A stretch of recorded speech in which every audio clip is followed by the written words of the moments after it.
and welcome back to the Pair of Dinks Podcast. Today, we're pulling an episode from the archives, and this is from some old archives.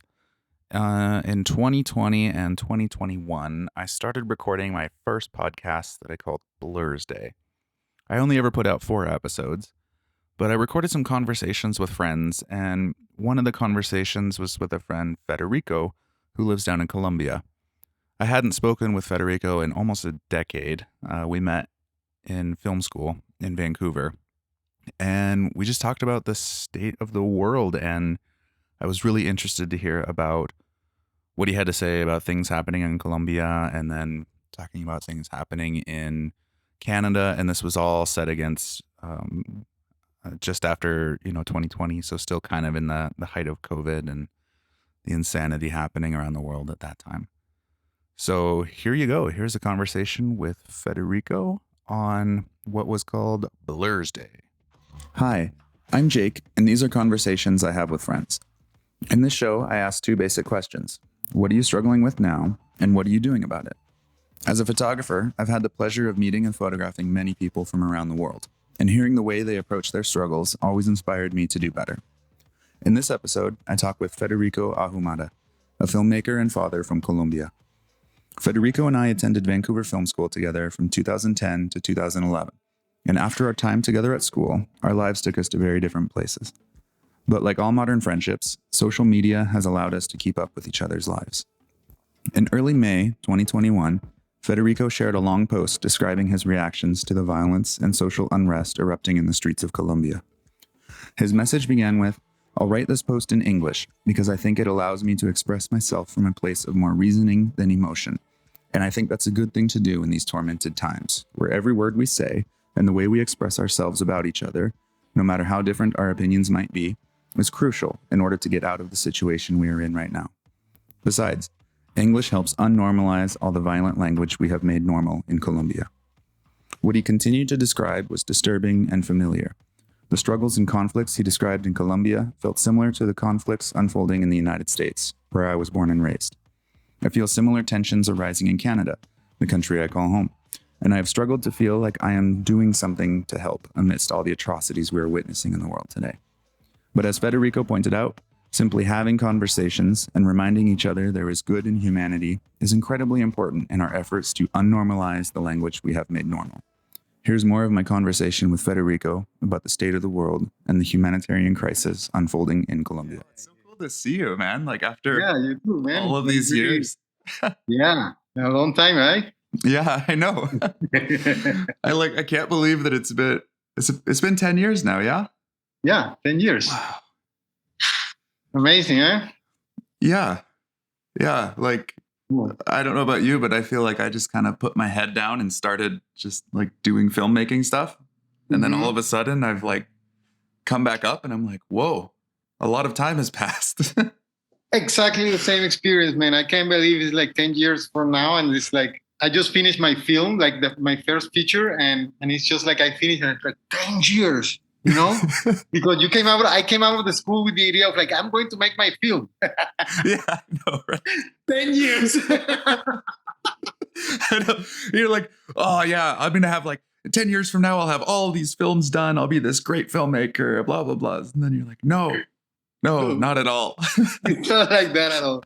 Yeah, but it's fun. I mean, like, I think all the tools that we got from school, it just like really, they were really helpful to face the real world, Yeah. Right. So it was really good. Everything was just like, I believe like for myself, made me more courageous, I think. And just like feel like I want to make a film, I will do whatever I have to do it, Yeah. Well, especially when John Poser was telling us, like easier to beg for forgiveness than ask for permission, right? Yeah, exactly. You're like, yeah, I really remember his story about the train shot, The train, remember? I don't know if I remember that story. What was the train shot? I don't know, but he said like he had to shot something about a train, but they didn't have any permit or anything. So you just like checking at what time was the train passing and then just like shoot it. Exactly. Brilliant. Yeah. Yeah. So like all those teachings remain with you, and you just like try to apply it to your work, you know. Yeah, So it's been really good. absolutely. Oh, that's great to hear that you have carried so much forward with you through the through that experience. And I don't think I ever knew, like, had you come to Vancouver or Canada before going to school, or? No, I didn't. Like I went Hmm. for school. I went, you know, that I took 2 programs in VFS, like film production. I took Mhm. film production film first, and then acting for TV, for film and TV. Oh, So I cool. took I did the acting. I took the acting program. It was Yeah, really, really good. Yeah, really fun. nice. It's hard. It's really hard. Yeah. Well, I was going to ask then, like, do you prefer being in front of the camera or behind the camera? Behind the camera all the Behind the time. camera. But it will help me to, you know, communicate to actors Hmm. and like to really understand what their work is. So it was really good, you Yeah. know, really understand what it is to be in front of the camera and do the work, you know. So it's really good Yeah. experience, and a lot of good for writing too, you know, because you start to Mm. like study scenes like really deeply, Yeah. and it really helps you, yeah, like to understand characters and you know, like go deeper into that. No, it's really good. Yeah. Oh, that's interesting. Yeah, So you did the acting program, and then I saw that you had done some filmmaking back in Colombia, but I don't really know what you had, what'd you do after yeah. schooling? I first was like art director in a feature film.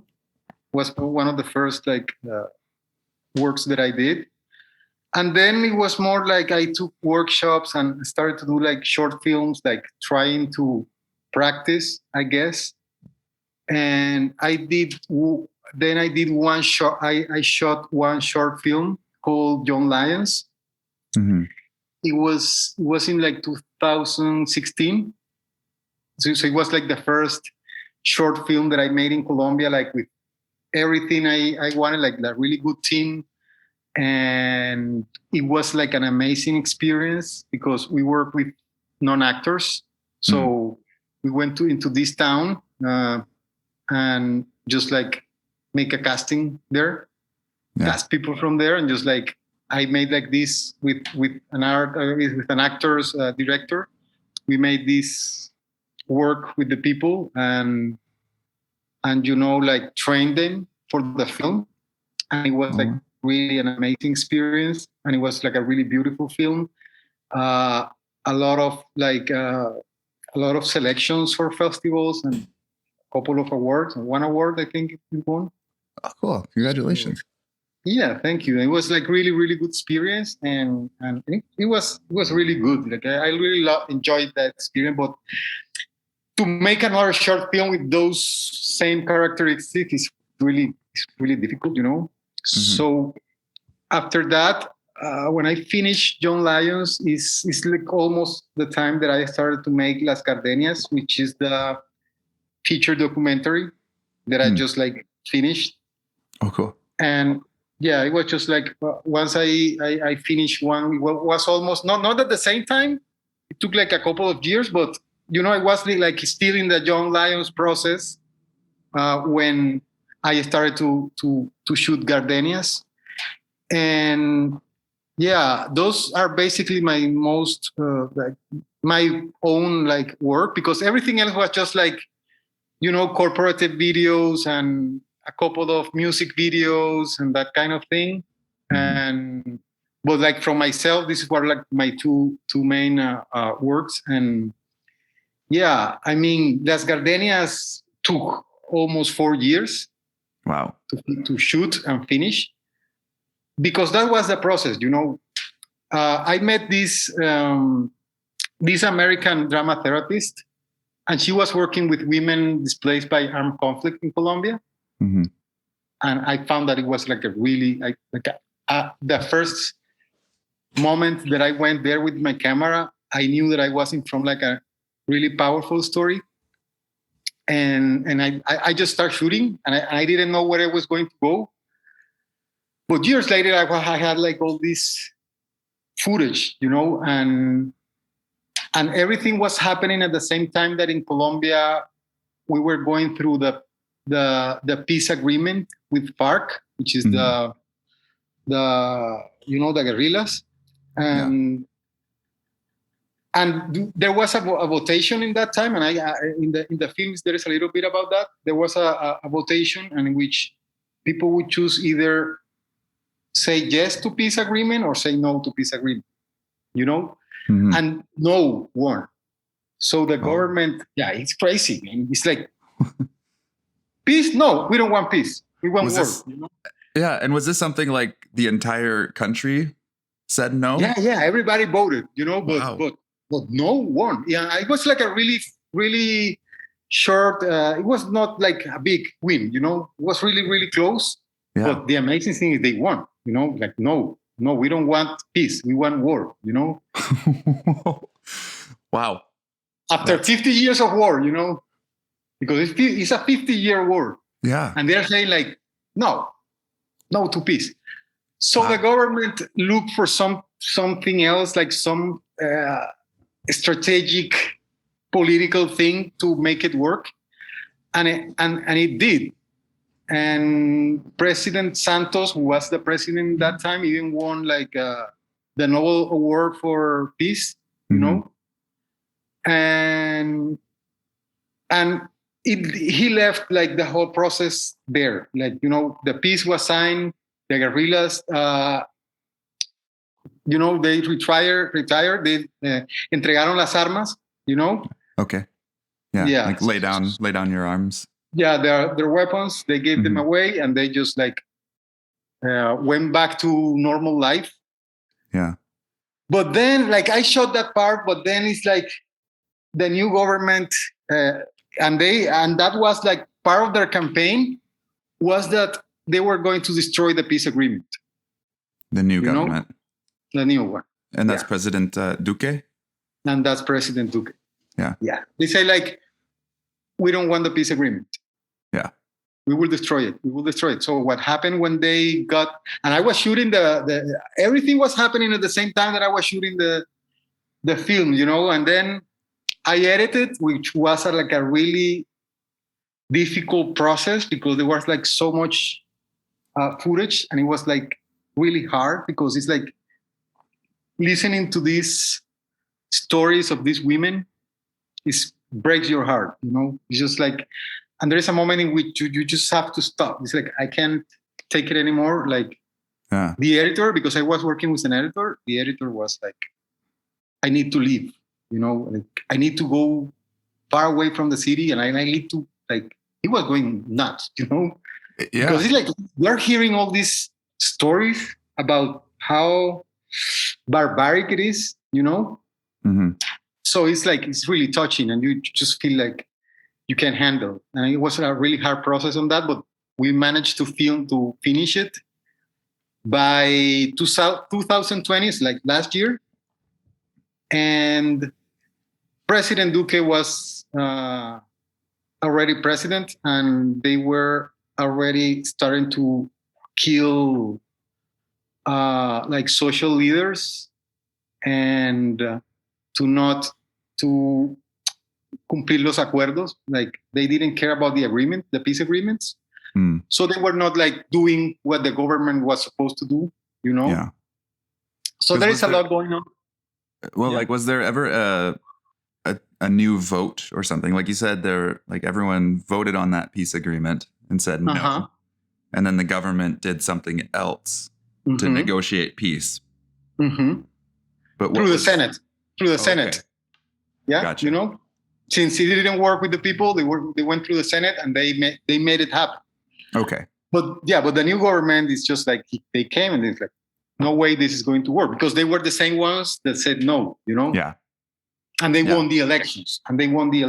So I'm understanding. So it was like, okay, they are in power, So what do you do there? There is nothing you can do, It's like, and they started to like take over all the institutions, like, I don't know how to say that in English, but it's like la fiscalía, which is the ones that prosecute crimes and everything, you know? Yeah. So like, judiciary, like the judges and the courts and all of that. Exactly. Yeah. Fiscalía, you said? Fiscalía. Okay. Like you know that, like you have in courts in the States, I think you have like the advocate or the lawyer, and then they have like the other part that is like the fiscal, you know? Yeah. The state. You know? Mm-hmm. Yeah. So everything they have power over control over everything, you know? Yeah. And they did it like little by little on Duque's government. And well, the thing is, this whole situation, and also like poverty, unemployment, you know, even before COVID, there was like a really uneasy environment, and there were like going on protests and strikes and that kind of thing. But then COVID arrived, and just like everybody came into their homes, and you know, and everything stopped, you know, and people forgot about all those problems, and just everybody was trying to survive, you know. Yeah. But the government politics, like, they were not actually helping people, you know, and they were not really good at negotiating vaccines with the countries that produce them. Yeah. Really bad negotiation. So the amount of vaccines that came, like, well, it's not enough. It's really slow. The vaccination process is really slow. We have a black market of vaccines, you know. Wow. Yeah, and they used the COVID.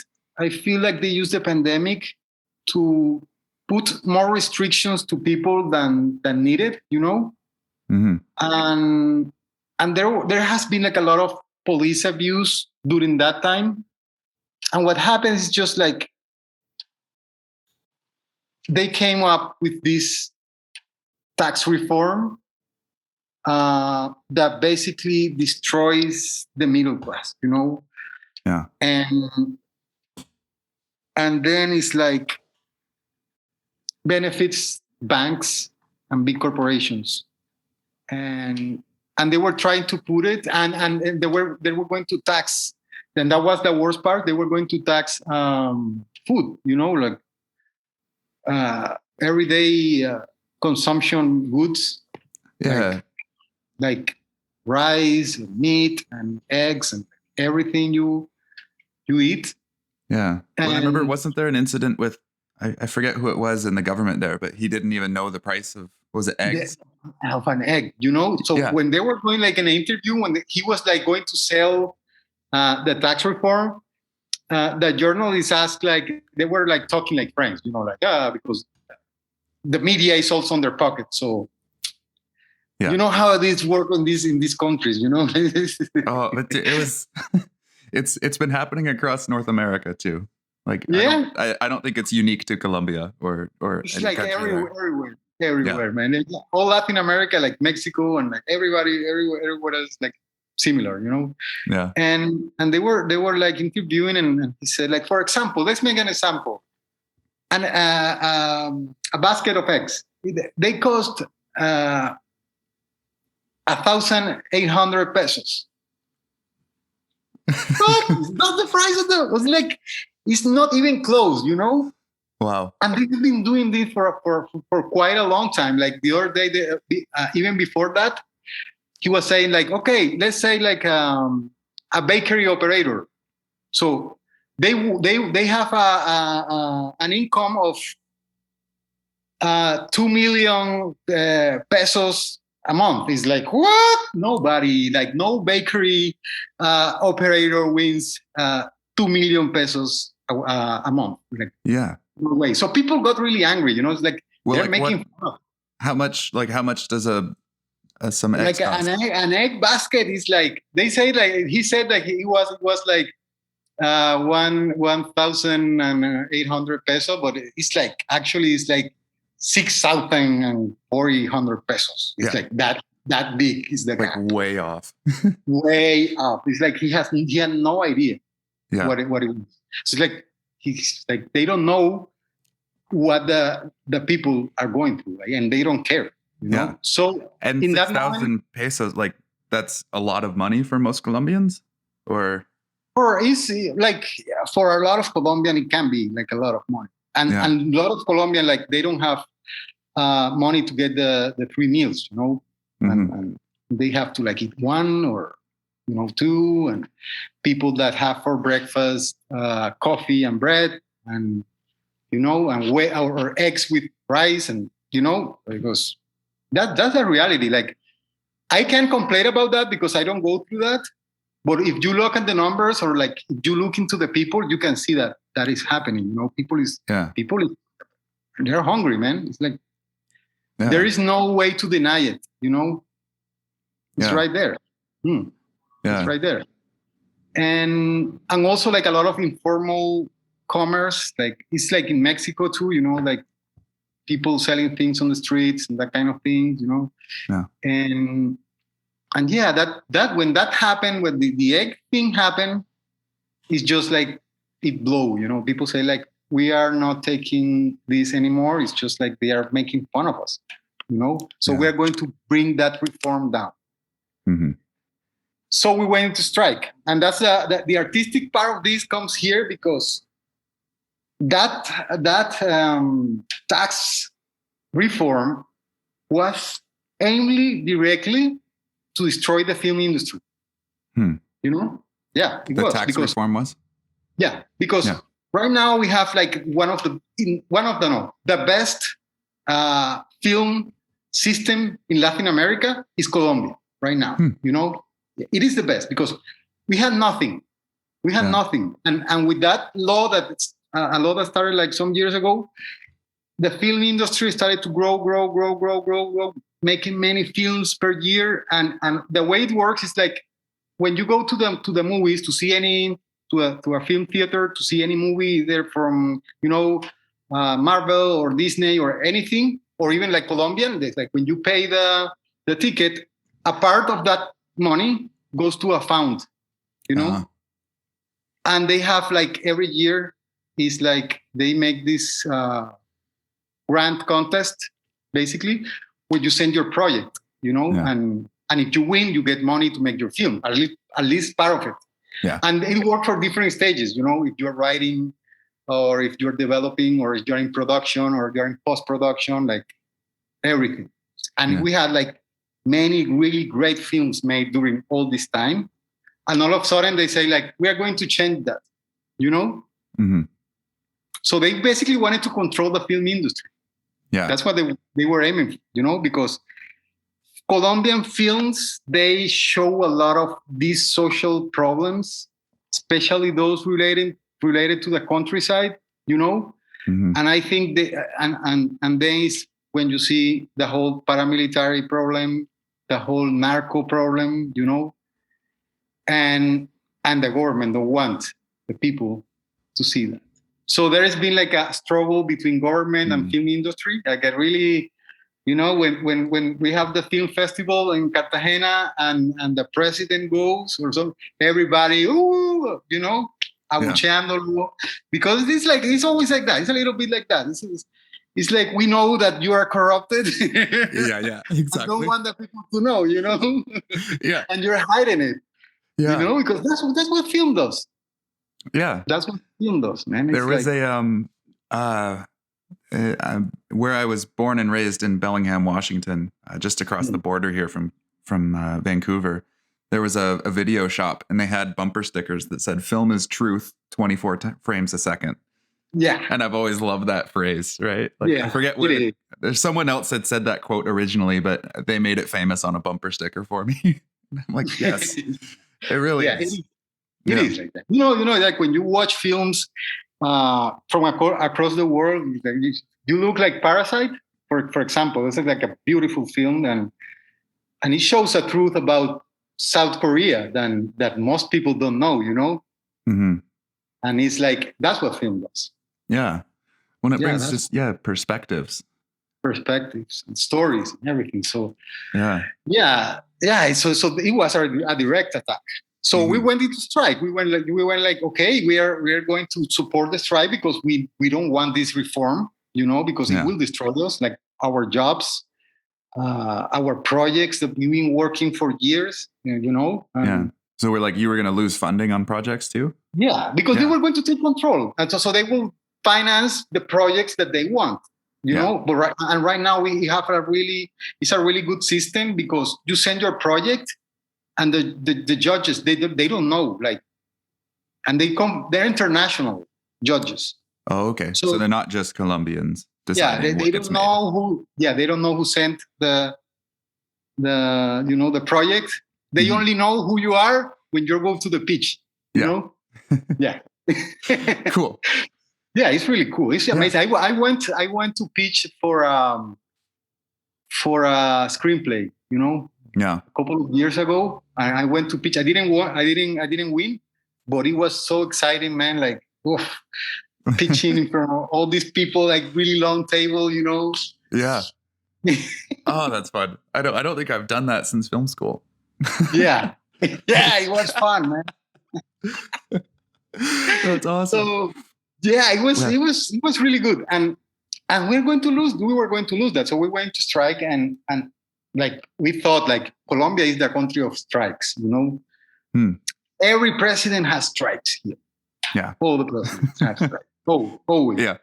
But the thing is, the difference is how they manage it.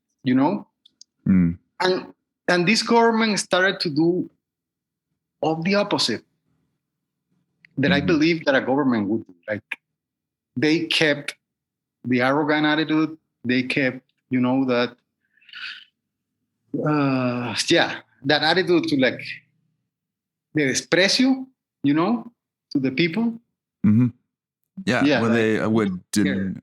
I think from what I was doing a little bit of reading before this talk, and it felt like they just wouldn't acknowledge that the people can feel differently.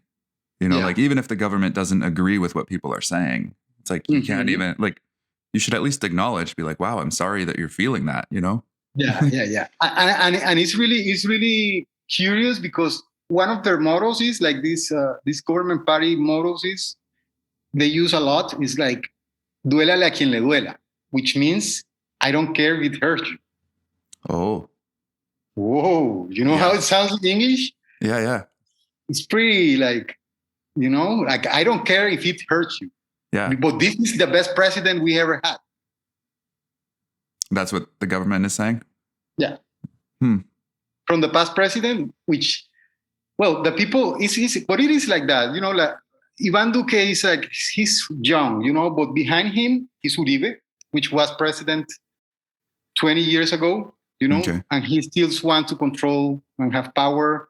And on this whole party and Uribe and everything, they have been like always around them, paramilitaries, something, prosecuted, or narcos, prosecuted. They have, like, Duque has pictures with a narco that was like murder recently. And there is like recordings and everything that he gave money to their campaign. Like while he's in office? Yeah. Wow. Yeah. So the campaign was financed by narcos, basically. Mm-hmm. So it's really complicated, and they have all power, like. And when the protest started, like I told you, like everything was going to go normal, but it didn't. Then the police and SMAT, which is like the anti-motines squadron, like squad. Yeah. And they started to really, like, attack with such violence protesters. Like, we never saw anything like that. They were just like hitting, like, and torturing, It's just not like stopping the protest. It was just like using violence directly, Mm-hmm. And we were like, what's going on? Like, what is this? Where is this going? And then, started the sexual violence against women and disappearance and deaths, and it was just like growing and growing and growing. In Cali, which is one of the cities that has had the most impact in this, they sent the army, you know. The army. They sent the army and the police and all, like the full strength of the military into the city and into like the barrios, you know. Wow. And the night that started, I was, well, like as a filmmaker, you want to do your research, you know, and you want to know truth. Yeah. And you share information with journalists and friends and other filmmakers because that's what we do, right? Yeah. And we were on live on Facebook that night, and what I saw on those lives, it was a massacre, you know. Wow. It was a massacre. You just like. Were you recording any of that too? Huh? Were you recording the live streams too? No, I didn't. I was just watching because we didn't know what was going to happen. You know, we just, all of a sudden I'm watching like, is this really happening? Yeah. Like they are shooting civilians. Yeah.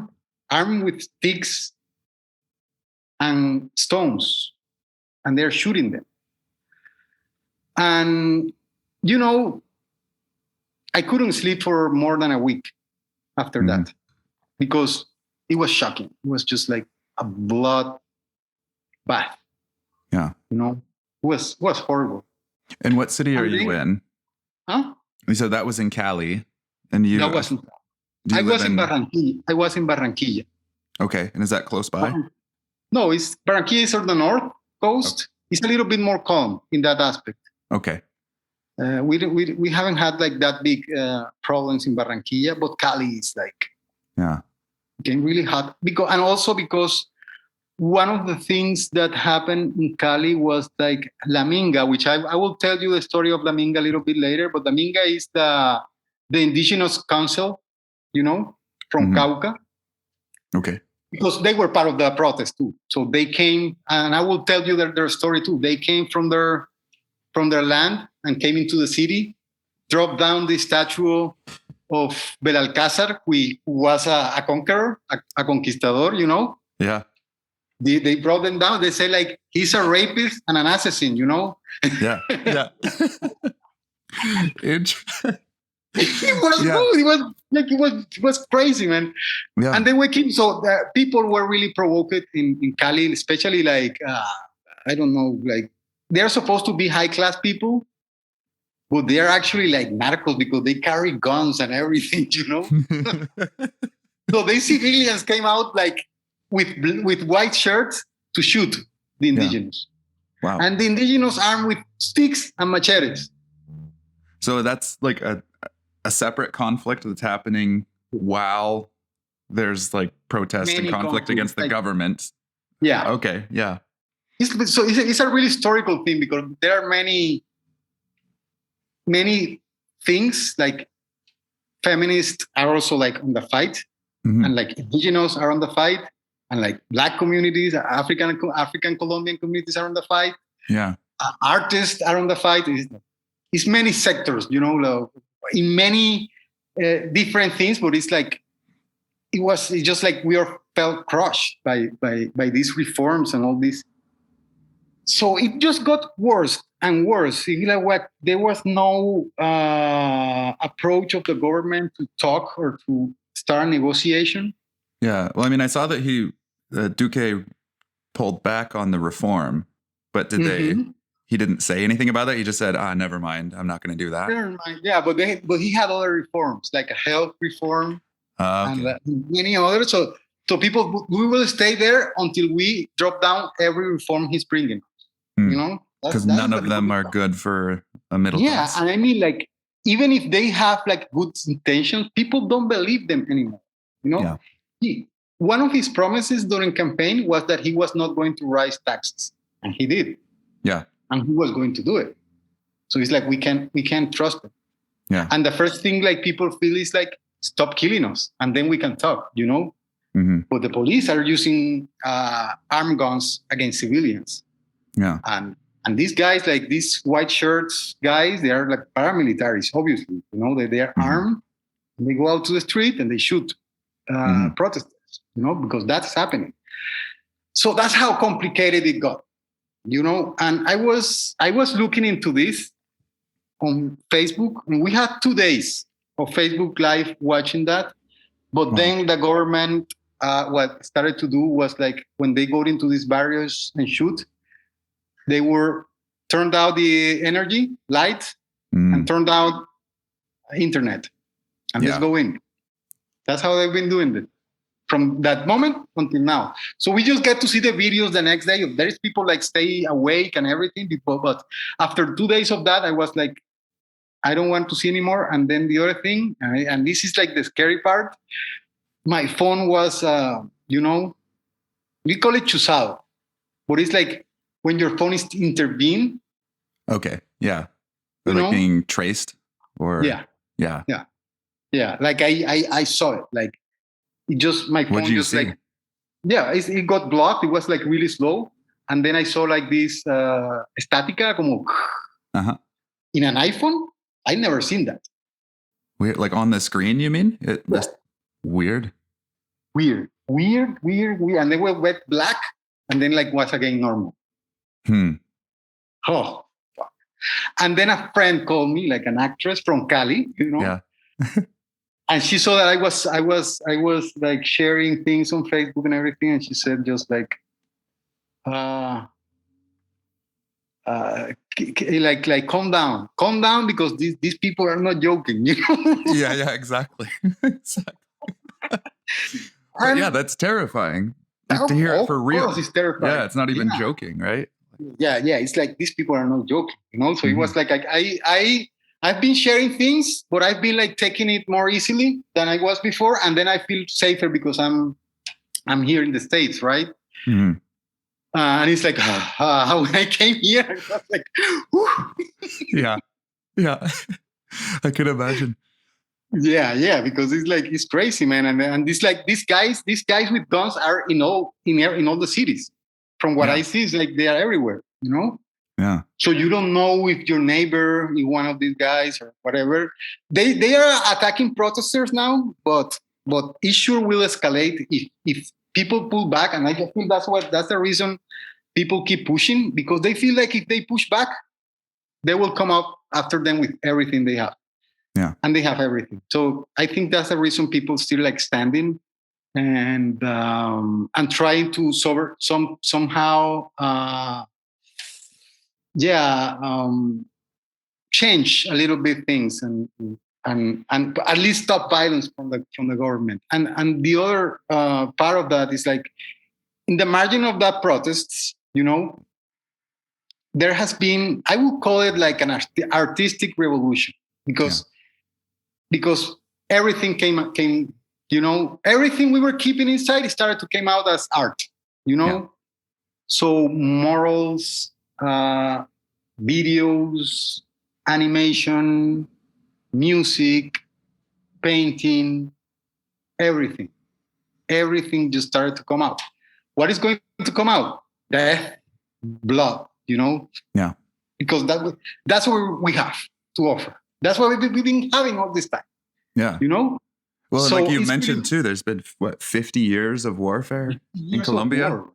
Like it's still not even over, right? Because they voted no. We thought it was over with the agreements.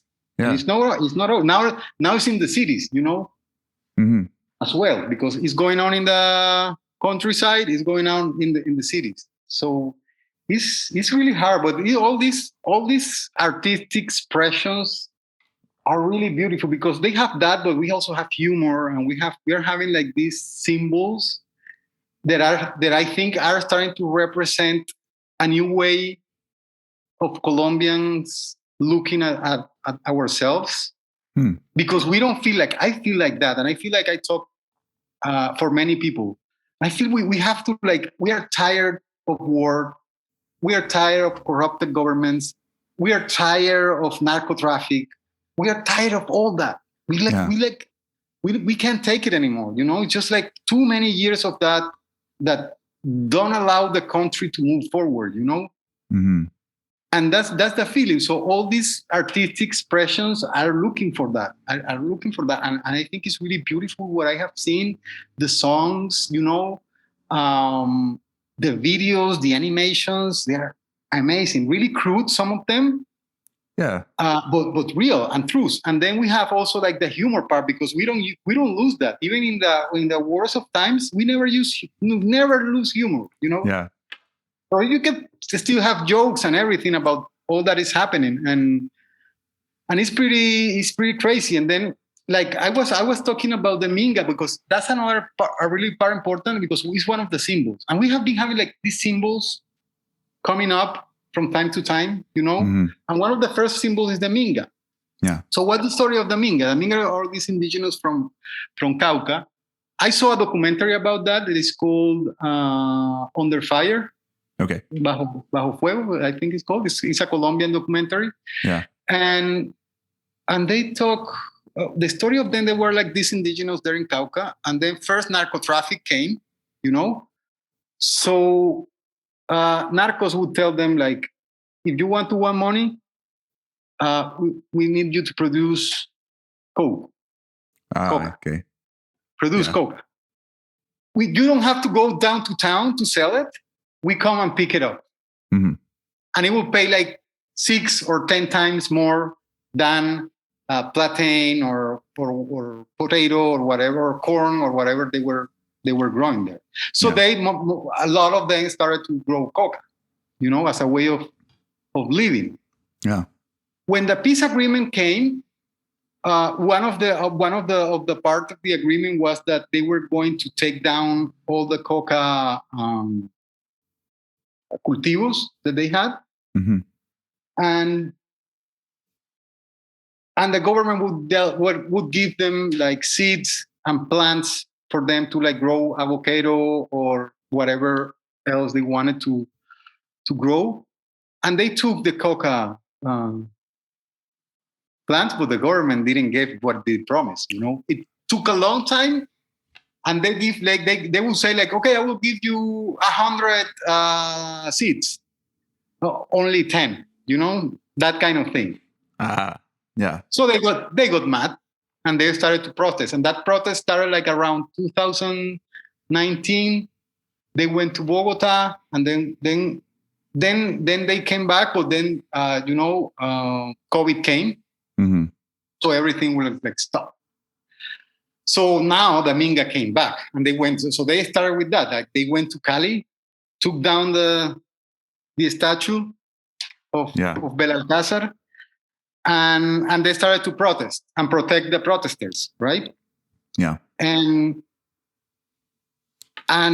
what happened is, like, these civilians started to appear shooting, like I told you before, shooting the people, the protesters. So, and I saw this in a live video, man, and it was just like an action movie, They started, like, the Minga indigenous. They started to perseguir. It's like how do you say that in English? Perseguir is like chase. They started to chase the guy in the camioneta, in the truck. Mm-hmm. They stopped the truck. They caught the guy. And they took him to their council for judging. Mm-hmm. And their council for judging, what they do, according to their traditions, is like they sit down the person in the middle, and the whole community comes around and surround him and start to ask him like questions, So Mm-hmm. This guy that looked big with his truck and his guns became like a little child, Yeah. in front of them. And he had to admit that he was a cover police. Okay. So he was from the police. Yeah. So he's like on the government payroll. Yeah, exactly. So yeah, when that happened, it was a big humiliation for the police, and for the government. And they said, like, the SMAT, the squadron, to stop the protester. And from what I heard that first night, that the protester won. Like, it was so many people that they managed to drop back the Yeah. the trucks on the SMAT. But then that's when they came with everything back and, Wow. massacre everybody. And there's still the people still keep protesting, Mm-hmm. and until now, it's just it's crazy, man. It's really crazy. People are really angry. And every response from the government get things worse. So that's what happened with the Minga, That what happened with the Minga, and they were they had to lock down themselves in the university, and they were shot from outside from the government.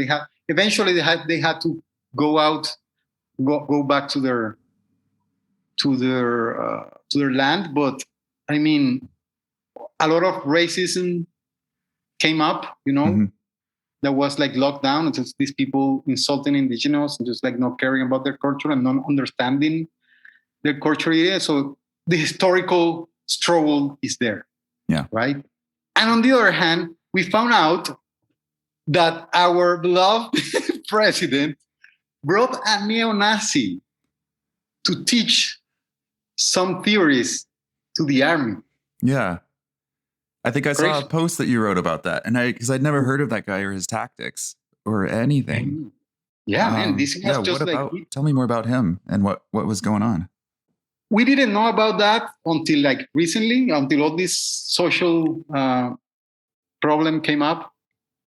But this is a guy from Chile that I think he used to work for Pinochet or something like that. Okay. Pinochet was fascist, and that was the previous government in Chile, right? Before they became democratic. Yeah, I don't think it was the previous, but it was a long-term dictatorship. Yeah. That Chile had, and the constitution from him was the constitution that Chile brought down now, because they wanted to change the constitution. They didn't want the Pinochet constitution. Yeah. But a new one, Yeah. In Colombia, it's a little bit different from that. But I mean, this guy came from Chile, and he's a self-proclaimed neo-Nazi. He had pictures with the swastika here and the flag. Oh, yeah. Look, he's just full on into it. Shit. That's crazy, dangerous. Man. Yeah. It's dangerous. It's dangerous. And he came and he gave these speeches to the army. And now we understand why the police and the army is acting the way they are doing. Yeah. He has this theory of the molecular revolution, this molecular dissipated revolution, in which all these small, disagreements or molestias or, people feel discomfort with or are not agree with, and they are considered focus of a dangerous revolution that is going to take over the country and blah, blah, blah. Yeah, yeah. So now it's everything came up and they show up what they really are. Fascists, fascists in power. And you know what it means? And fascist and narcos, it's this mixture. It's crazy, man. Today I saw this news that there is this, she's an actress and, and she really supports the government. She's really famous, and we discovered today that her husband has one of his planes that was supposed to take humanitarian help to one of the islands in the Caribbean. Yeah, it was actually a cocaine. Yeah, they were sending, and they got them. So it's they have relationship with narco traffic. It's there is no way to hide it. It's so there that it's you can see it. It's just so that's the thing. What is going on, and right now, it's just getting worse and worse every day. But I tell you, art is bringing a lot up. We have the Minga story is one. Then we had this guy called Lucas Villa, who was I think he was studying physical education or something like that. And he was just this playful guy, wanted to dance, really clowny, and they murdered him, he was in a protest, and then a truck came, somebody pointed him with a laser, They shot at him. Eight Just shots. in the middle of a crowd? Yeah. Wow. And they pointed at him like they were going to shoot him because of everything he represented, right? Yeah. And they murdered him. Like he stayed alive for a time, but he died eventually. Yeah. And he became a symbol.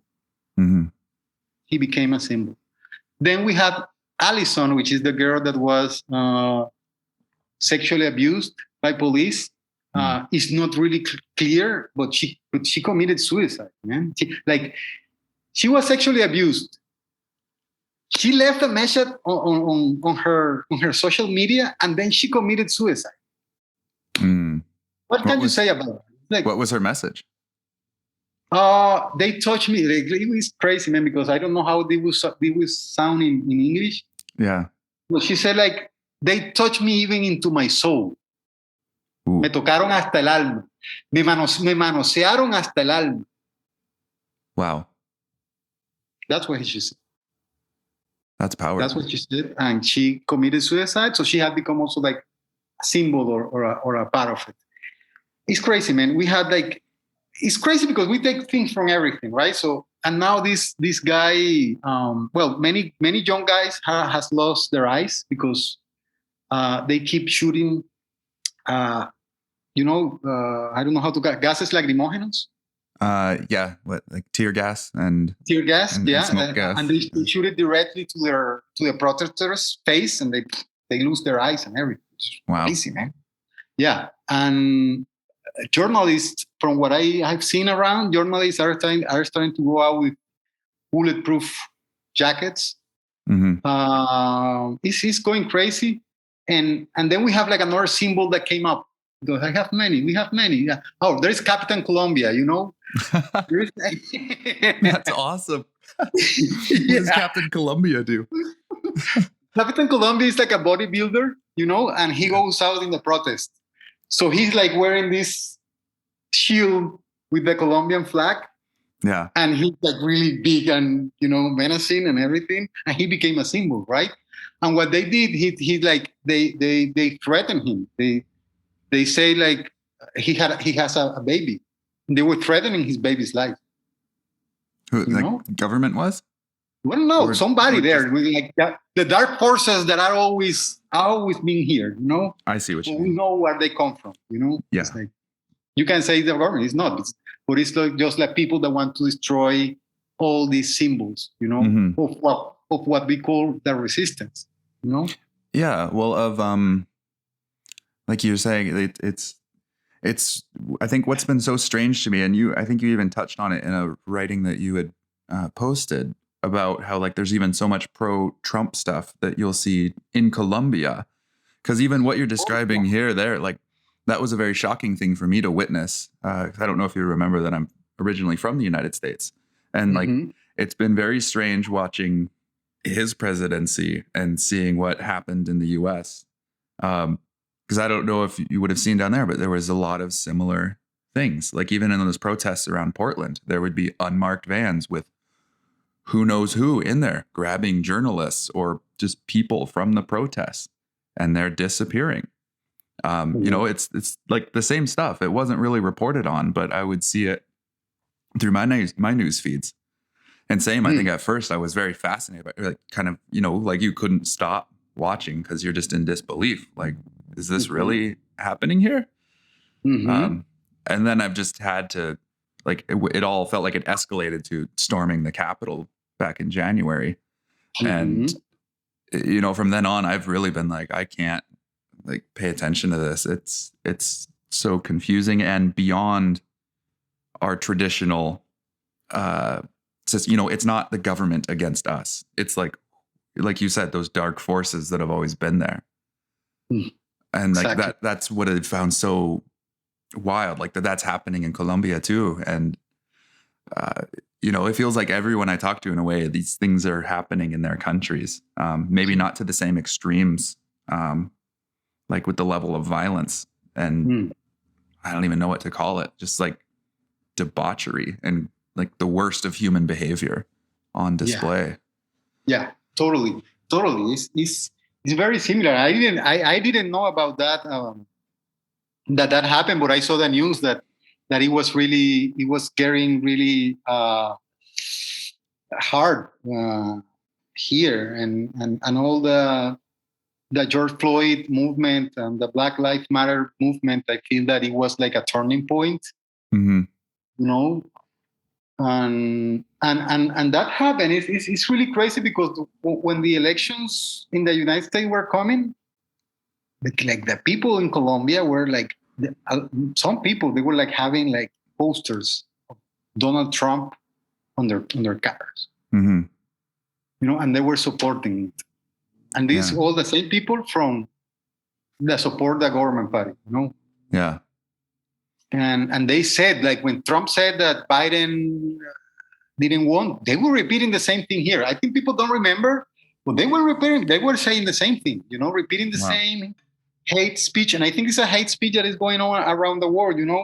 Yeah, you see that in Israel and Palestine. You see it in Myanmar. I think they're having a similar problem. Mm. And yeah, many places in the world are going through that. I mean, in Spain, right now with the migration from North Africa, Mm-hmm. I think we have that going all over the world, and it's really. And I don't know. Even experiencing it here in Canada in a way too, like just the amount of conflict between the Canadian government and Indigenous communities here feels like it's escalating. Because again, a lot of Indigenous here are tired of, feeling like they're, not respected, or that their deals are, sort of left to the side. Like, we'll deal with that later or something, And they're like, no, like, I don't know if you see, they've come into downtown here and just blocked whole intersections and streets, like the middle of like Broadway and Main Street downtown, block the whole intersection. And it's been really gross here too, seeing like the Vancouver police have like forcibly removed them from places while they're protesting. And similar, like not just like, hey, we're going to get you out of here, but like grabbing, beating, Beating, yeah. I haven't seen anything lethal yet, but you're kind of like, well, you're probably one step away from pulling that gun out and using it. Like you're not that far away from it. Because it escalates, right? Mm-hmm, totally. And especially once you see it become like, it's no longer a police officer, dealing with a citizen. It's suddenly a one-on-one conflict, right? Where it's a person against a person, like each person almost forgetting what they represent, or at least one is. It feels like a lot of the police, they forget, oh, I represent a government in this. Like, it's not just me and my personal belief right now and however I feel about what these people are doing. It's like, no, you can't behave that way. Yeah. You're acting on behalf of the government. And of the people, right? The same people. Yeah. And the people, they are citizens of this country too. Exactly. Whether you agree or disagree, the point is, it's your brother, your sister. Exactly. Yeah. I agree. Because I even saw like this video, and like it's going right. You know that I have a son, right? I mean, my son is 18 years old. Okay. Yeah. And I saw this video in which there was like, they were protesting, right? And I think the army is crazy, man. The army went to the police to like try to talk to them, and the police shoot tear gas to the army. Wow. So I saw this video of a soldier, Yeah. He was, and it touched my heart because he was like the age of my son. Mm-hmm. And he was just like with his face had milk, because what they use, like, I think they use milk to take a little bit the effect. And he was just like that, like crying, and with this, and he was saying like, I was just trying to help, Yeah. So it's like young poor guys fighting young poor guys. That's all that is going on underneath their uniforms, or or whatever clothing they are doing. That is what is going on, and it hurts most. And they also like they raped a police officer, a woman. Wow.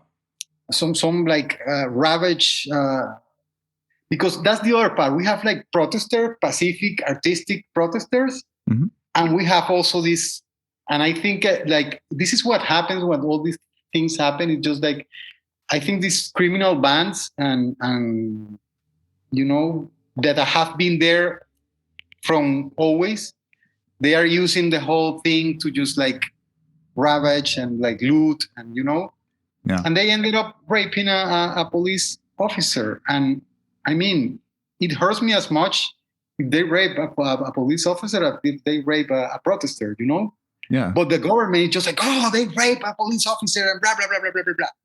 Mm. And we have like, I don't know how many, like 20 cases of sexual abuse with women. I don't know the cipher right now. I was asking a friend because, yeah, I mean, it's crazy. It is crazy, and it just keeps escalating. And now it's like we had like missing people, and now the bodies coming down the river.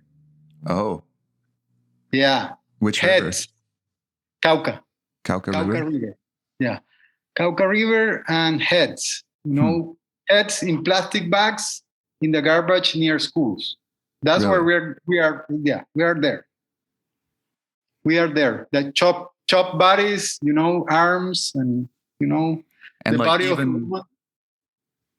Yeah, but I mean, like even during the 50 years of war, there was not like bodies and heads being found. Yeah, all the time. But now it's like again, and in the cities, Oh, I see.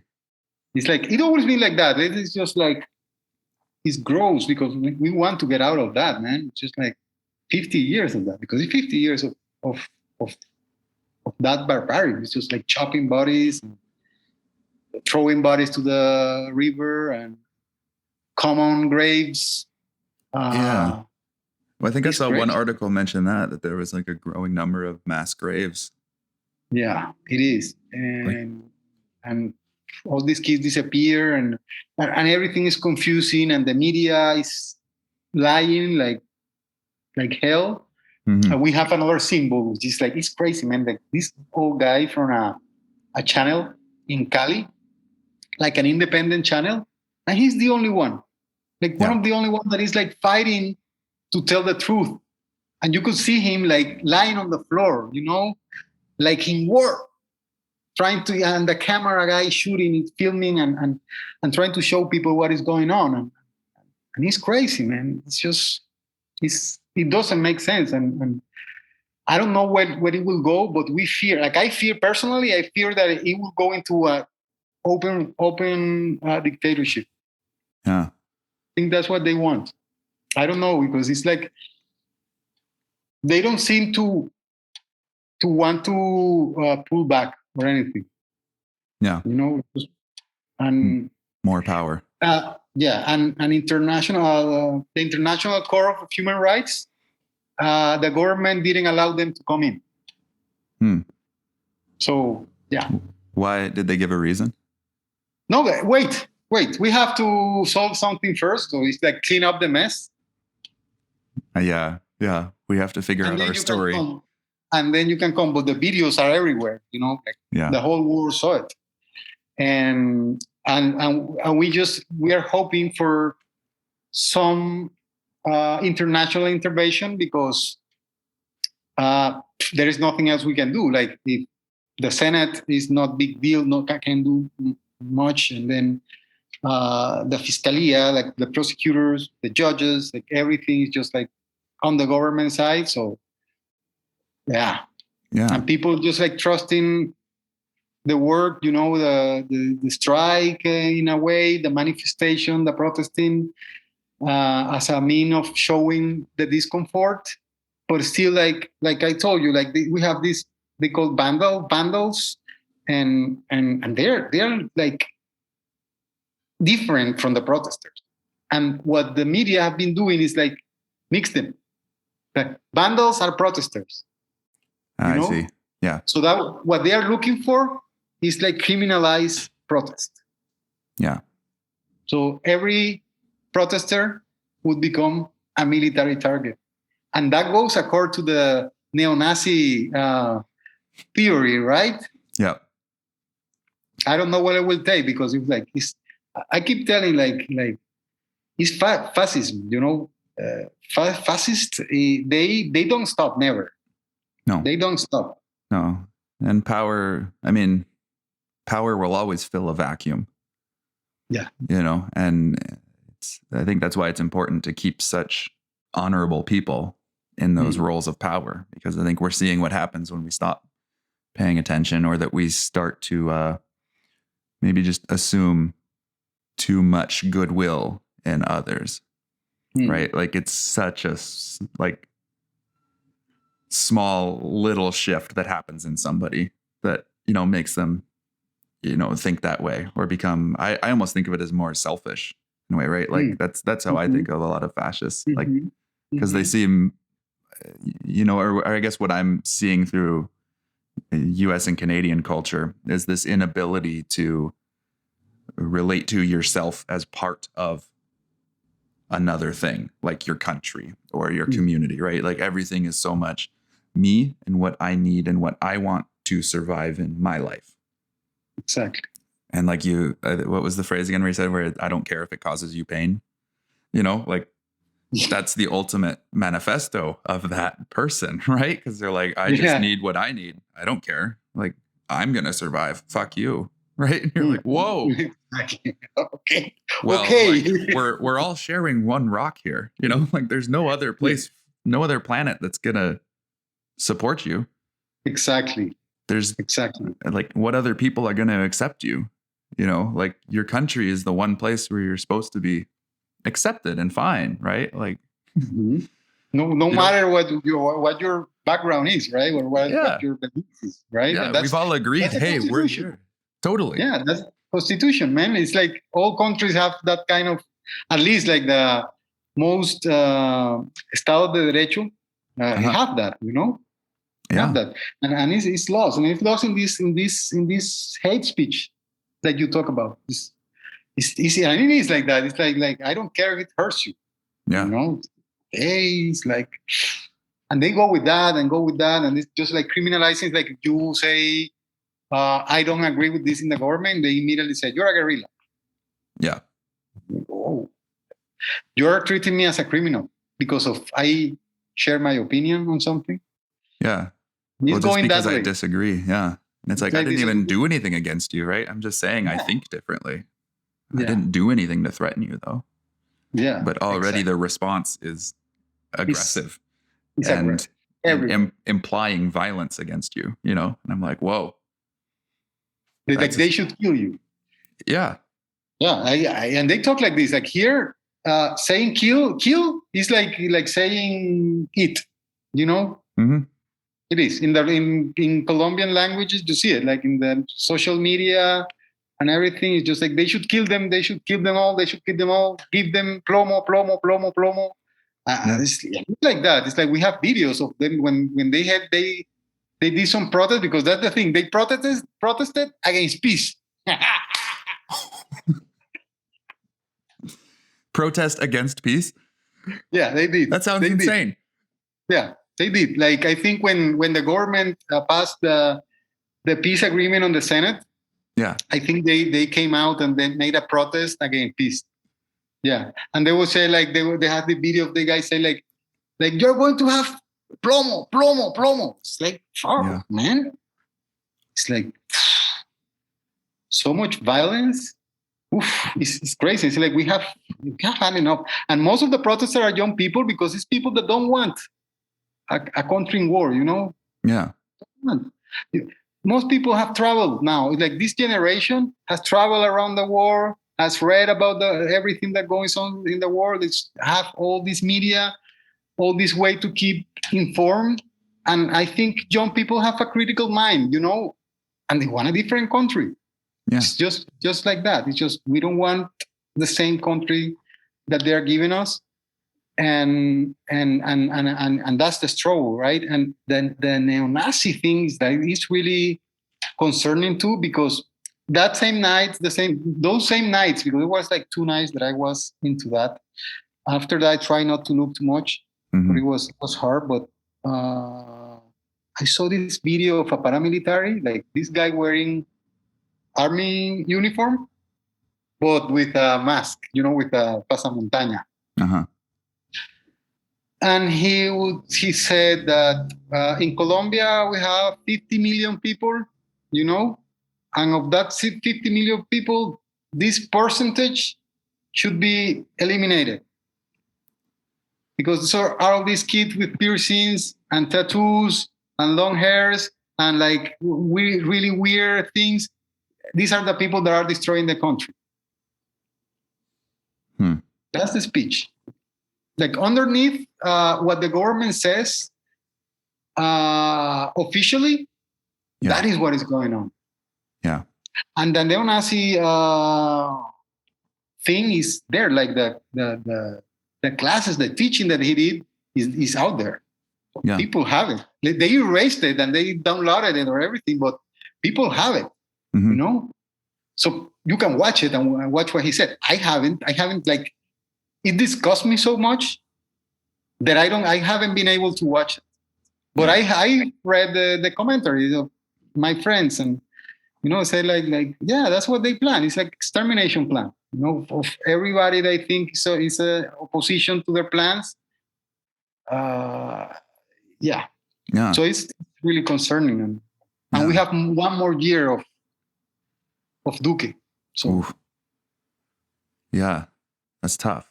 And I mean, to me, always the most disconcerting part of it too is like, I mean, I don't know what Duque has proposed, but even from when Trump was in office, like I never understood his vision. Like, I'm like, what are you trying to make happen? Because I never see you propose anything. You just try to kill every idea you don't like, but you don't make anything better to replace it. Or you don't try to inspire people to some new vision or a new way of something. You know, it's kind of like, you're not asking people, you're not saying like, hey, don't do this because we're going to do things this way now. It's just saying, don't do that because I don't like it and it's wrong. You know, like there's no reasoning. You're just like, okay, well, that's your opinion as far as it sounds. Like, you know, because like, cool, there's things you do that I don't like either, but I'm not trying to stop you from doing it. You know, like, because most of the time, like, I don't know, one of my, like, as long as the presidents we've had, you know, even as bad as things get, I'm like, man, a lot of my day-to-day life doesn't change that much. You know, maybe I pay a little more tax here or there. Okay. Like one guy raises it up a little, the next guy drops it a little. Like, but like every year, it's still been pretty all right. You know what I mean? Like, it's very small. And to see this all blown up into such a thing all of a sudden, you know, is like, wow. And even down there, like, what's, I guess, the just amount of ignorance that the government can display in terms of just not even recognizing what the day-to-day life of average Colombians is like. You know, like that's alarming. It's alarming. They don't know. Like it's like I think they live like in this bubble in which they still feel like this royalty class, political ruling class that believe they can do whatever they want, but they really don't know the struggles of the people. And it's so crazy that because you know what, how much people in Colombia, that's the other part, how much people in Colombia love soccer, football. We love it, like with the soul. It's almost a religion, you know? Yeah. And we were going to have the America Cup here in Colombia, and we were going to share it with Argentina. The Barras Bravas, which are like the strong supporters of the teams that always fight each other and kill each other during the games and everything, they all united. Wow. And they say, we don't want the America Cup. We don't want it because we know that they are going to use it to distract us from the real problems we have. Wow. So, and it worked. I think the America Cup is not going, and the government still asking for that, but it's just like because they made and this happened in Barranquilla. This thing happened in Barranquilla. There was a game of Junior, which is the team from Barranquilla against River. I think it was from Argentina. I don't remember which team they were playing. I don't remember which team. Flamenco. I don't remember, but they were playing a a game in Barranquilla, and protesters came. Hmm. So what they were like transmitting the game, you could hear the shooting outside. Bah, bah, like, because they shoot this tear gas, like they bought like this, and that's the other part. They bought weapons. They didn't during the pandemic. They didn't buy vaccines. They bought weapons. Yeah. And they're the weapons they're using right now against the people. Yeah. That's why people are so angry, It's like, we need vaccines. Yeah. Like words don't matter anymore. Your actions are speaking loud enough. Exactly. Yeah. And so protester came into the soccer game, and it was like they were unable to hide what was going on. And everybody in Latin America saw what was going on in Colombia. So they say, we are not having the cup. And it happened like in 2 games, and said, we are not having the cup in Colombia. And yeah, it is like that. And it's been like the struggle of the people at that, and trying to make the government understand that we are not agreed, Yeah.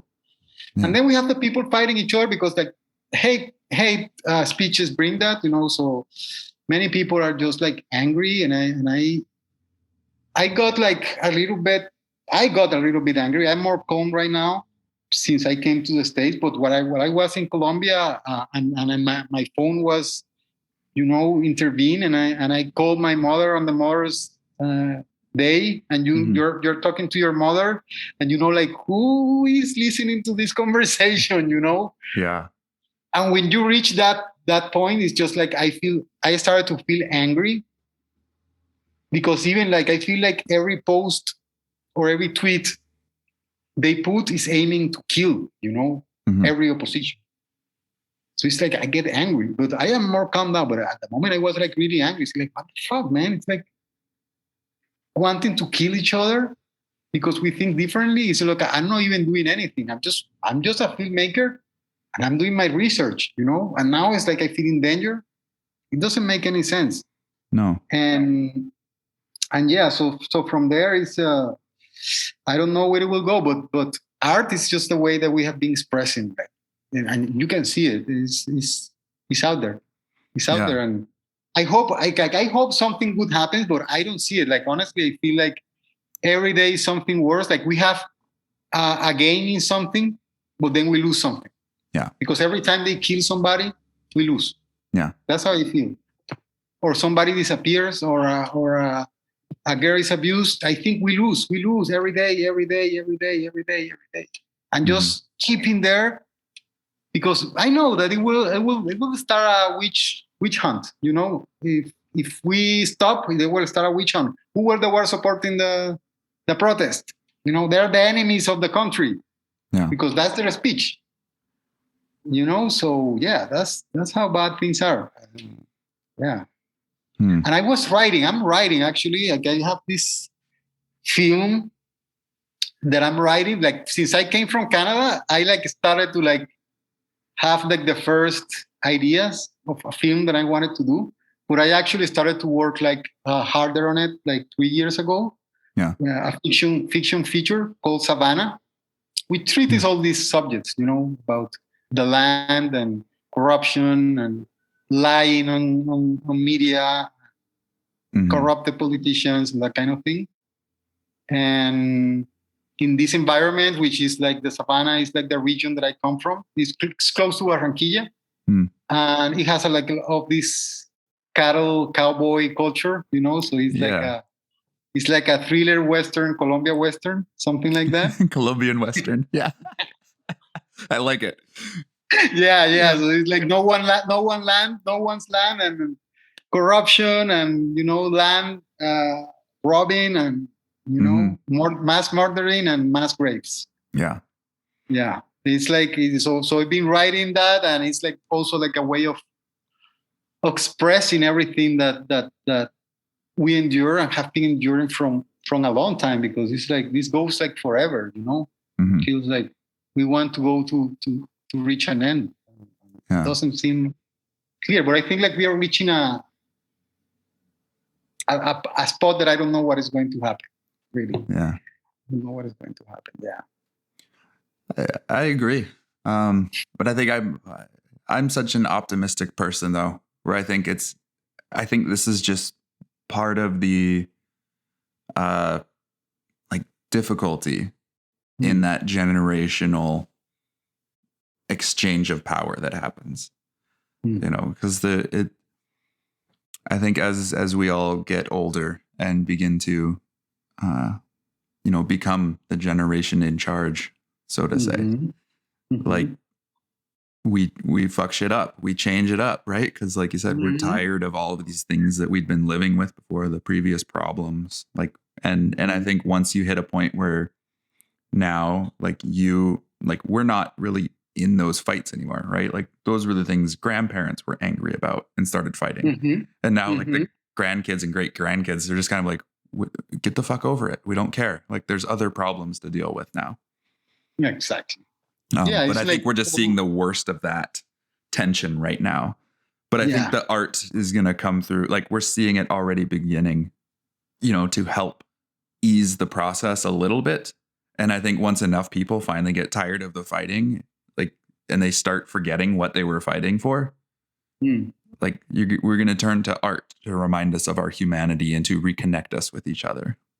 Yeah. I think it's like that. It's like a period in which I think it's funny because I had this. I took a screenwriting workshop last year in Sundan Institute in Sundan Collab.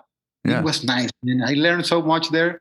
And I remember we asked, how do you do like to write a screenplay that is really original in all this world that is like really loaded with so much stories and so much productions, and this big boom of TV series that we have right now. Yeah. And they say like, bring the bones out of your closet, Yeah. Yeah. So, yeah, absolutely.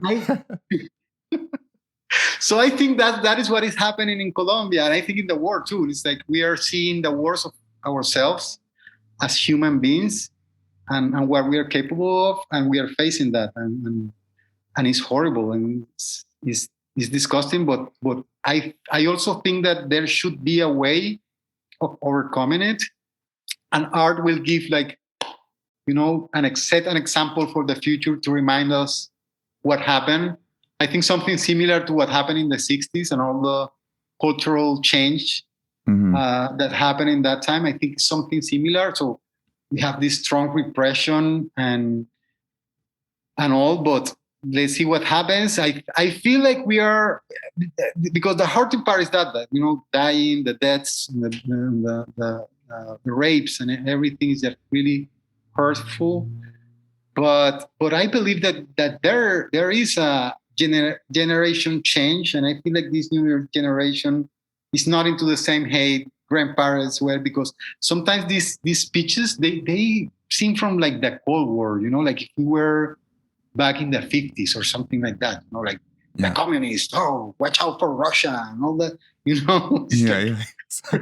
Russia is capitalist. Yeah. Did you know that? Exactly. So they keep repeating that, and they were like, actually, the Minister of Defense said something about like, this is a plan from Russia intercepting our communication and blah blah blah. And then the Russian government said, okay, come here, explain us what you're saying there. So really, I don't know. yeah. Good. The embassy of Russia said like, why are you saying that? And they came out with this. We need you to explain to us why you say that.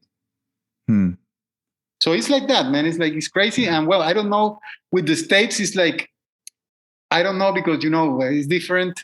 Yeah. But a senator from Colombia came to the States, and he have been like rallying help in the Senate, I guess, showing that there has been human rights violation, and trying to stop the United States from selling these weapons to the Colombian government is one of the ways to stop it.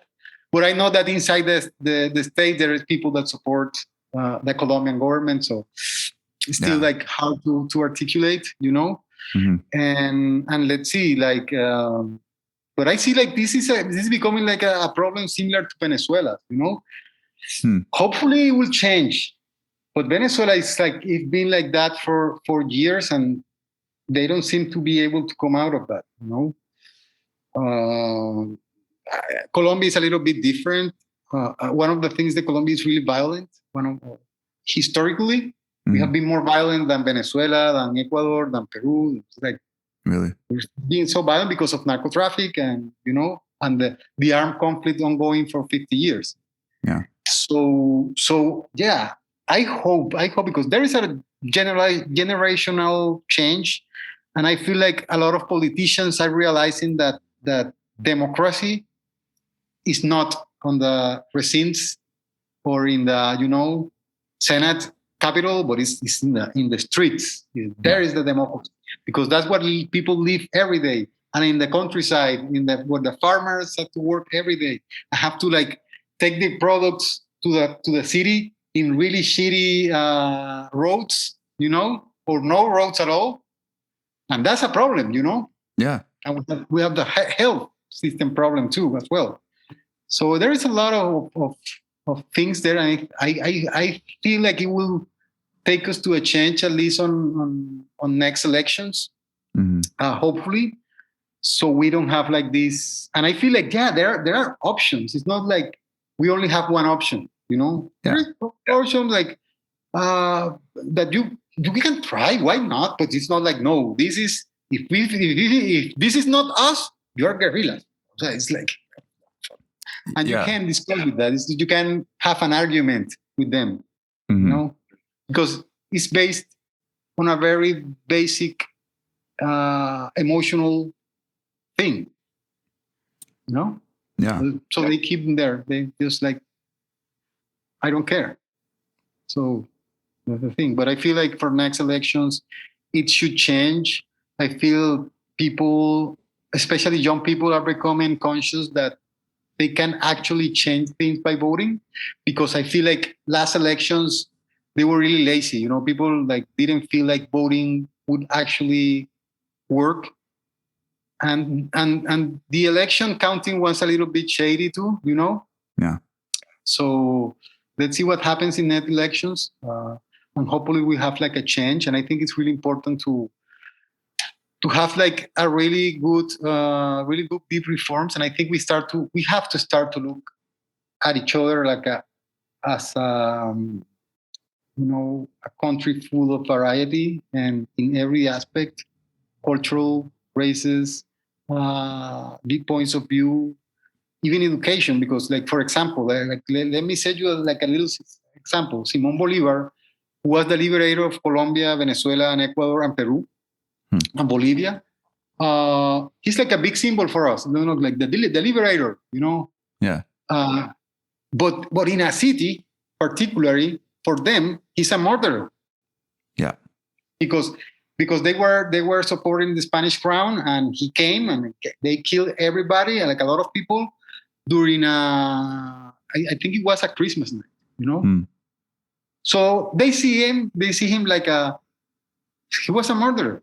So we have to start to understand that there are different points of view. Yeah. Here he's this, there he's this, Also for the indigenous, like this is the indigenous hero, the indigenous heroes, or what they feel they're represented with, and also in the Afro-Colombian communities, who also have like these brilliant figures. Like they have like this guy called Bencos Bioho, who basically liberated a group of African slaves and started his own community that still stands today, Wow.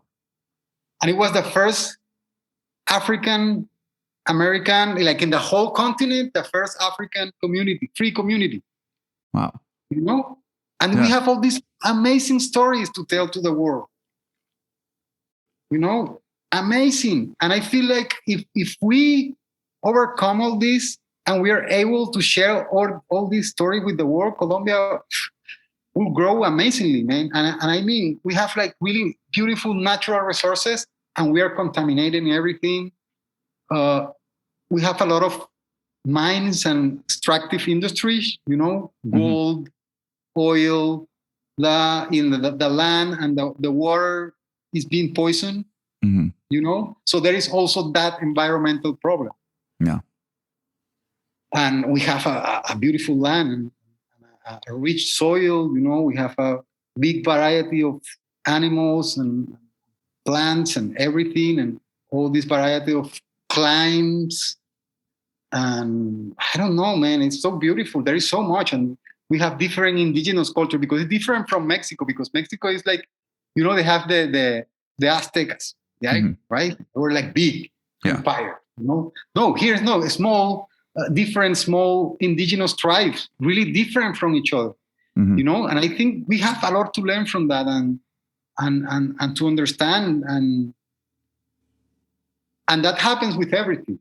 And I feel like once Colombians, we are able to overcome all those differences and understand that we are the same, that this is our land, that this is our country, we have to take care of each other, then we will progress. Then we will progress. But it's getting there. It's like looking at yourself in the other one. Yeah. Yeah, exactly. Yeah. Exactly.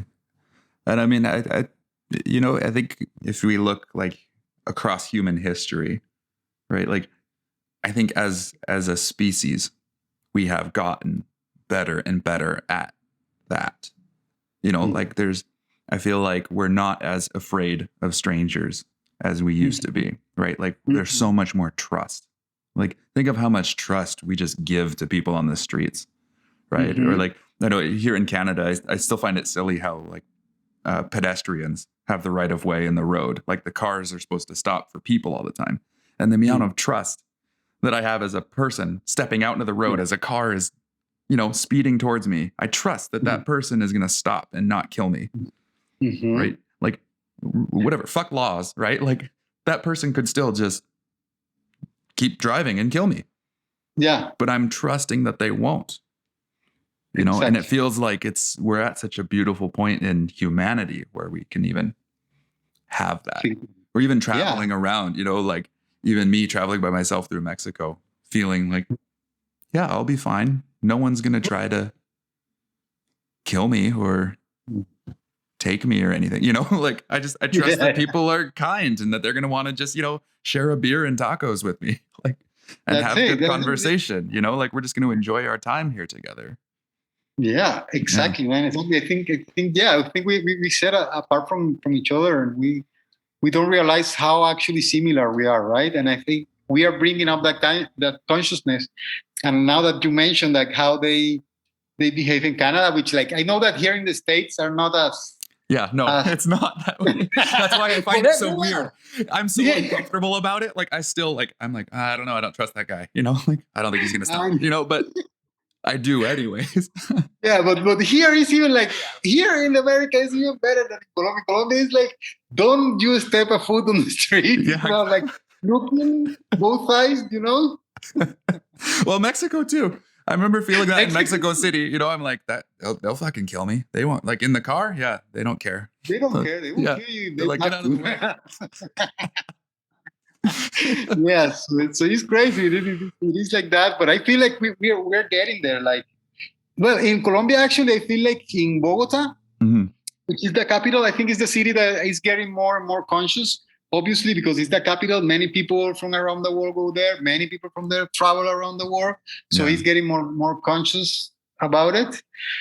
But we still have a lot of work to do. Like Barranquilla is a city in which people are easily impressed by cement and buildings and roads and that's like and that's what they are doing right now. But still, like a lot of education is needed, culture is needed, art is completely lost. It's like the theater is the only theater, because there used to be a lot of theaters in Barranquilla. The only theater that remains is closed and it's falling apart.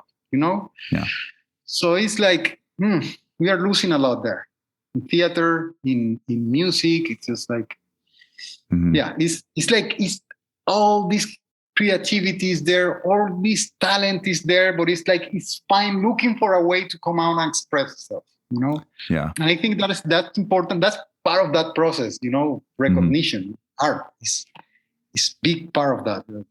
Watching and say like, oh my God, that's us, you know. Yeah. That's us, and we have to embrace that and Yeah. And I think that's that, what this technology is showing, right? Like it's sort of an ugly mirror, and we're looking at it going, "Oh no, that's what we look like." You know, that's us. Ooh. Ooh, it's not, Yeah. not as beautiful as we thought, right? Yeah. Exactly. Yeah. So it's like that, man. And I feel like it will be like the films that will come out of this. I think they're going to be awesome. Like I wanted to make a documentary, but I got a little bit scared with the. Yeah. Timing is Yeah, important. I will wait a little bit until things calm down a little bit, and then Yeah. do it.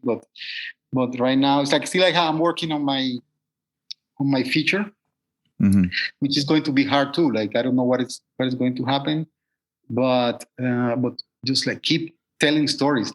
That's the least we can do. Like tell stories. That's what I know. Yeah. That's what I will do. Yeah. Oh, I love it. Yeah. It is like that, and I feel like this new. I hope this new identity of Colombia will come and reveal itself up and show like what we are really capable of, and really because it's like narco traffic is. I feel like it's like a stigma Mhm. for Colombians, and it has been a stigma for years, and we want to show something different to the world about Yeah. us. You know, it's Yeah. like they're more than that. You know, they're more than that. And I think we're getting there. I think we're getting there, and I hope that it will all like settle down and people will see it how it is because art is showing it. Art is showing it. Yeah. Art is showing it. Yeah. Well, I hope it Yeah. calms down soon too, because I want to come down and see that beautiful country. Yeah, man, you have to. Beautiful, and I hopefully everything will settle and we'll go back to the good old days. Yep. Never have like really good old days, but at least at least we have peace. You know, like really, Yeah. Colombia needs peace, and I feel like once we have peace and people will come to Colombia and really learn the country, they will fall in love. And people that come always, like people that I know that go to Colombia and travel there, they fall in love. Yeah. They fall in love. We have an American in the protest that he became a Colombian because he fell in love with the country and he stayed there. Yeah, it is. It happens. Awesome. Yeah, it happens. It happens. People fall in love, and even though we have all these problems, people fall in love with the country because it's beautiful. And I mean, it's like I feel it when I am there. It's like wow. But that we have that problem, and until we solve it, it's really hard to really use our potential that we have as creativity, artistic, working, you know, production wise, and resources, and you know, everything we have. Yeah. I feel is valuable and needs to be a part of ourselves that we have. Like, okay, we love this. You know, we care about these indigenous because they have this beautiful culture that really brings another perspective, you know, to our lives. And same with others. Like we have in the Sierra Nevada, we have another culture which is completely different from the Cauca, you know, and it's beautiful and it's amazing. And they have this, you can learn so much from there. Oh, they have these theories that are their cosmogonia de ellos, beautiful, man. You know how they say that there is knowledge in everything. You know, there is knowledge in the rock, in the water, in the plant, in the animal. You know, everything has knowledge. Yeah. Knowledge from the universe, you know? Yeah. Oh, that's so beautiful. Well, yeah. I mean, look at like, you know, it makes me think even just the things like the computer we're using is made from the earth, right? Yeah, we learned things from looking at those materials and constructed everything around us. Exactly. So absolutely true. Yeah, that's absolutely true. And everything is like, and we are made of information too, because DNA is information, knowledge, you know. So it's like, yeah, it's really nice. They declare themselves the protectors of the Sierra Nevada, and yeah, we call them the older brothers, you know. The older brothers. So it's like we have that culture. What that Wayu culture that is in the northern part, that in the desert, is another completely different culture, you know. And like that, you go to the Amazonas, completely different indigenous culture. It is like that in every region. So I feel it's so rich and so much like you have to learn from. But this, if you keep like this trade, like mentality, like really cabeza dura, it's very difficult to. Yeah, it's really difficult to get it to you. You know. Yeah, absolutely. You're not open to it. It's just like closed. Like another. I'm taking this workshop now of directing actors. They invited me, and we were talking about that. You know how an actor have to take the other. You know, that's the greatest thing about acting and humanity. You know, and I feel like that's what we lack. Like we have to look at each other and understand that person that is the same as us. Like, once we start realize that, hate speeches will be useless. Yeah. I think that's, I think like, I don't know how many years. Some people say that they say that this is coming to an end.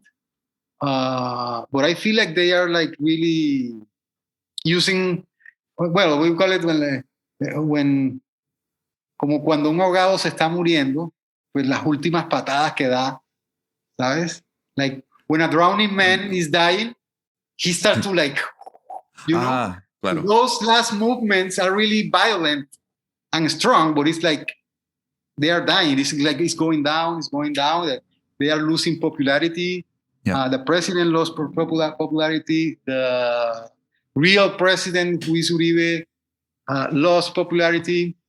Mm-hmm. And people don't trust the government. So it will. I think it will actually bring to a change, hopefully. Yeah. Yeah. I hope so too. Yeah. All right, man. Well, I think we should continue this conversation sometime. Hopefully when things calm down and we could like be having a beer in Colombia. For sure. Hopefully, man. Laughing about these times being in the past. But yeah, of course. Like hopefully. I think we'll get there. Yeah. Oh, well, thanks so much for taking the time out of your day to chat today. And yeah, I really look forward to sharing this too. It's, I don't know, I found it difficult myself to like find a way to engage in this. I think I'd mentioned in my note to you, like engage in this process, because I've been like, how, like feeling so powerless in a way, but recognizing just this, even, you know, like sharing these conversations with others and just promoting these ideas is powerful, right? So powerful that governments are trying to stop us from doing it. Yeah, I mean, I'm wow. Really thankful. Yeah. I'm really thankful that you invited me for this, because this is something that I really wanted to share. I feel like most Colombians also want that we are going through this. We want to share what was going on. And I think these spaces in these times, what you are doing is really necessary. I know it. It's just because you see it everywhere. It's just not only here in Colombia. It's everywhere. And I think these conversations bring awareness and bring that awareness, bring solutions as well. Because once you start to talk and have a real dialogue, you know, with people, you know, then you start to realize how similar we are. Yeah. Right? And start to like looking how different we are. If you go with an open heart, it will flow, you know? Yeah. So I'm really thankful for that, man. And I hope you continue doing it, because I think it's really important for the world right now. Thanks again for listening to the Pair of Dinks podcast. I hope you enjoyed that episode from the archives and my conversation with Federico. We look forward to tuning in with you next week, and hope you have an awesome rest of your day. Bye.